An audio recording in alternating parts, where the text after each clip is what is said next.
Hey guys, right, some bad news today, sadly. Chainsaw that I was given by my father-in-law. Let's have a look, if I can get it in focus. 2000, see that?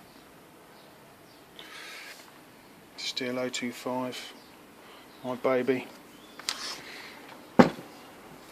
Used this for quite a few years, but unfortunately it's died. It's just got to the point where it's uneconomical to repair. Reason being is, let me get my little pointy stick. On the old clutch plate, this is the old one, there's a new one inside there. On the old clutch plate, on these flywheel halves, as you can see, so I'm in my workshop at the minute, I've only got one light above me, here. See these like tensioners? Well, unbeknown to me, and to my dear father-in-law, he's lent it out to somebody, and one of the little flywheel halves, or the tensioners, has come off in the body of the housing in here. So you can see, can you just see that? It's broken off there. Just broken off there. So that has broken off during use and has basically been flying around on the inside behind that flywheel clutch plate there. I've replaced pretty much everything. I didn't realise it was absolutely caked. I've cleaned everything off and got a new drive sprocket, spur sprocket for that one, needle cage bearing, new worm gear mounting I'll put in there as well. But because with these old 025s, 2000, they're not as well, I mean they're still really well made, but obviously nothing's been made to have a piece of this fly off and go around on full chat when you see on use. So at the back of this it's all really badly dented, and there's some quite heavy gouges in it.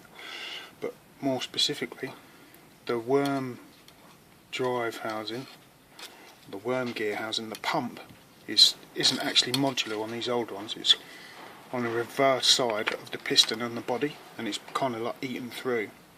So when you use it, it just absolutely pours chain oil all through here, out through the clutch, out through the chain brake mechanism, which is this kind of spring you can see going around the outside here.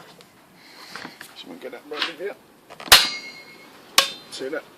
That's the mechanism. Most of this didn't work because it was all just caked up. Whoever borrowed it looked like they threw it in the river and then used it for a month. It was unbelievable. But after a complete strip down, the only possible repair is a complete body, which is everything, absolutely everything. And I've had quotes of a couple of £100, and for just over a couple of £100, excuse me, this is my little chainsaw, MS180. For another £30 you get a brand new one. So it's a funny old day today. It's a bit of a shame. I was waiting for a while for the parts to come in. Stuck them in, and it just pours all everywhere. And then on top of that, the multi-tool, this cheap old multi-tool that I'm using here, this has died as well.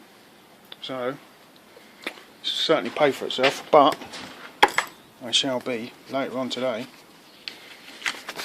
going to get one of these KM90s and stuff, and these combi tools. Used them before, disregard that price, that's last year's catalogue, so they're a bit cheaper now. But yeah, you get all these lovely attachments. I really like using these, and the build quality of steel is obviously brilliant. So I'll be getting a trimmer head and a pole saw and long reach one of them, and I do a blower, but I'll have an extension blade and all that as well. So yeah, death of two machines today, sadly, but hey ho, live and learn. Anyway, say goodbye.